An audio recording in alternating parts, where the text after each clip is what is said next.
Good morning, everybody. My name is Tembi.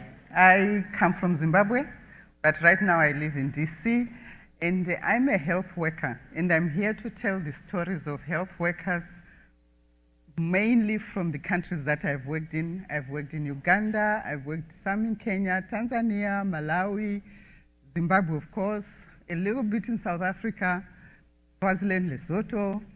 So I have shared experiences of health workers in all these countries. But I have had the fortune of working in the UK in very developed health systems, and I've also had the good fortune of working and interacting with health workers in the developing world. And it's those stories of the developing world that I'm going to share. I have witnessed the widening gap between those who have not. I've worked amongst high tech, medium tech, low tech, and zero technology. I have shared the frustrations, I've shared the despair, I've shared the desperation, and I've also shared the sadness of health workers who, in an effort to save lives, they find themselves helpless because they can't save lives. But I've also celebrated their successes, and I've also shared their hope that we can all make a better world. And it's those stories that I want to share, and examples. I have a lot of those stories, but I want to share a few of them since we are talking about innovation. I believe in innovation. I believe anything that can make the work of a health worker to save lives possible is great. And that's what we should strive for, to make a better world. I believe that we should set ourselves very high standards for an equal world, to give every mother, every child a chance for survival. I also believe that as a health worker, I'm a great conduit. If I believe, if I have conviction, if I have confidence that the great innovation will work, and work to make my work better, and work to save lives, I will sustain that innovation. And I also believe that as health workers, we are influenced by communities that we serve, just like we influence those communities. So I'm going to tell you stories of what I saw of innovations and where we think sometimes we fall short. Sometimes we fail to ask those questions of how are we going to get there? What difference can we make for the communities that we are trying to reach? And I'll tell the stories of, I once went to a health facility in Uganda, and I saw this midwife with a mobile phone. And I was so excited because I thought, well, we can send you messages, we can send you updates, and if you get into trouble, you can call for help. And she wasn't sharing the same enthusiasm with me, because that mobile phone had created additional problems for them. And she just gently said, you know, Tembi, we don't have electricity in this health facility. And I thought, uh-oh. And so she said, yes, we take the phones to the school to get charged. So we don't have them all the time. Somebody takes them to the school, somebody brings them in the evening.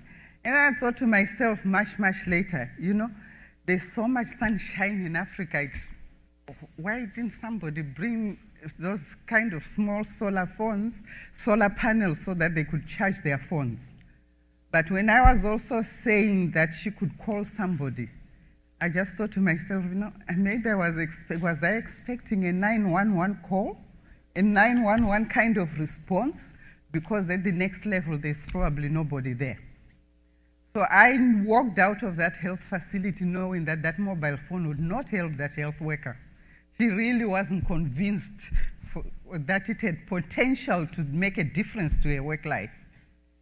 And I also remember working in Tanzania, and there was this nice big sterilizer, and it had been relegated into a storage container. And that was the worst part of it. And I said, you know, why aren't you using it? Because all you can do is load all your instruments and boil once.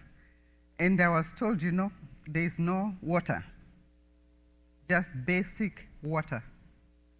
Because every morning they paid somebody from the community to bring water on a bicycle. And the bicycle can only take so much. It can only take maybe 2 or 3 gallons of 10-gallon containers of water. And that was all they had in that facility, about 20 to 30 gallons of water a day. And we were expecting hand washing. We were expecting that they would sterilize their equipment. We were expecting a lot out of them. And the other that is really dear to me, because as a midwife, I get very agitated, sometimes frustrated. Sometimes I also get haunted by maternal mortality and morbidity. We talk about it in the context of the MDGs. And I remember driving around all these rural areas and thinking to myself, you know, if any woman is pregnant here and she has a life-threatening complication, and this is their health facility, and she has to navigate the rough terrain, and she has to look for transport to come from the home to the facility, she's not going to make it. And maybe if she makes it to the facility, there's no health worker, or the health worker who is there doesn't have the skills to help her, or they don't have the drugs, or they don't have the equipment to even help her. And I always think maybe we can do better than that. How can we take the innovations that we are thinking of? How can we take the technology that we are thinking of, the technology we all take for granted, to help those people in those remote rural areas, in those urban slums that are sprouting all over, particularly in Africa and the rest of Asia, to help those health workers save lives. But like I said, despite all these challenges, we've also celebrated success. I have seen innovations work.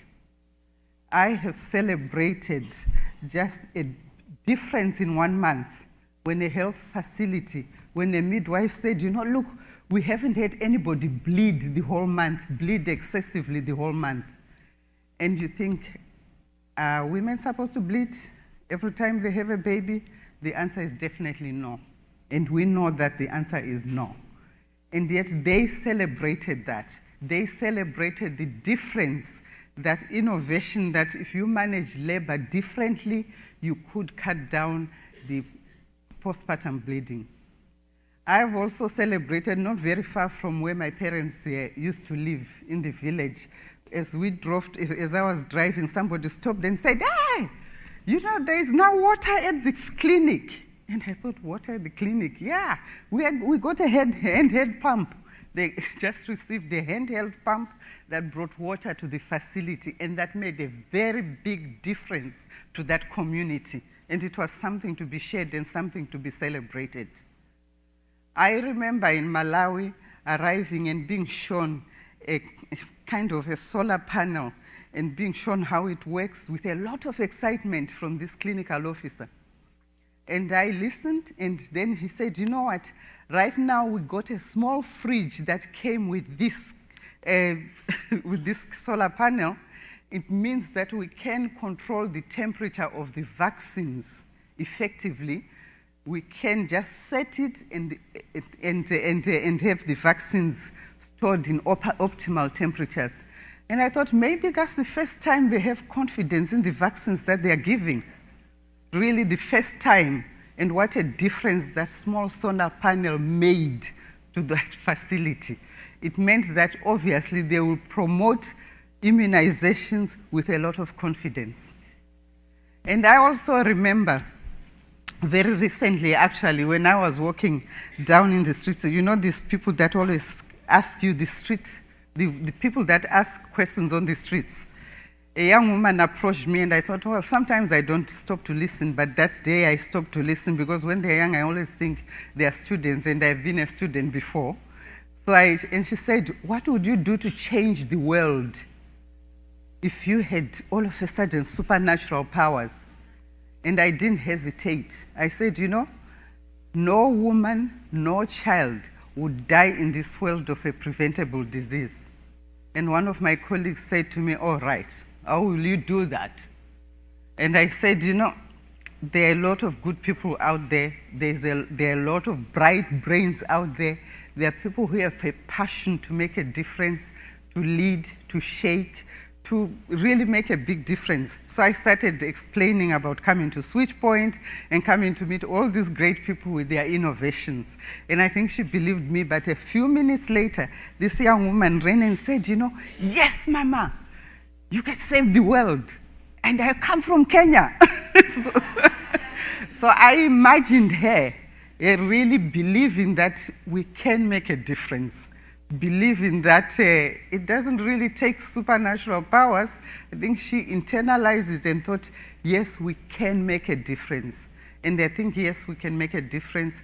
All those of us that are here, when we are talking innovations, let's remember those health workers. Let's remember sometimes for them it's not big things, it's just basic things. It's basic things like water in a health facility. It's basic things like transport, to be able to transport their clients or their patients from A to Z. It's really also very basic things like electricity or energy in those facilities. It's also basic things like the mobile phone.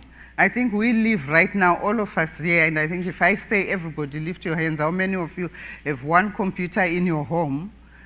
Maybe, how many have like 3, 4?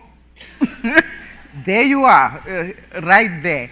And there are still some health facilities and health systems, believe it or not, who still use those old cranking typewriters that go quack, and they do quack again and again. But that's not really what they're asking for. What they're asking for is very, very basic innovations that can help health workers make a difference, that can remove those moments of desperation, that can remove those moments of despair, and that can turn their working lives into lives of hope and belief that they can save lives. And on that note, thank you very much.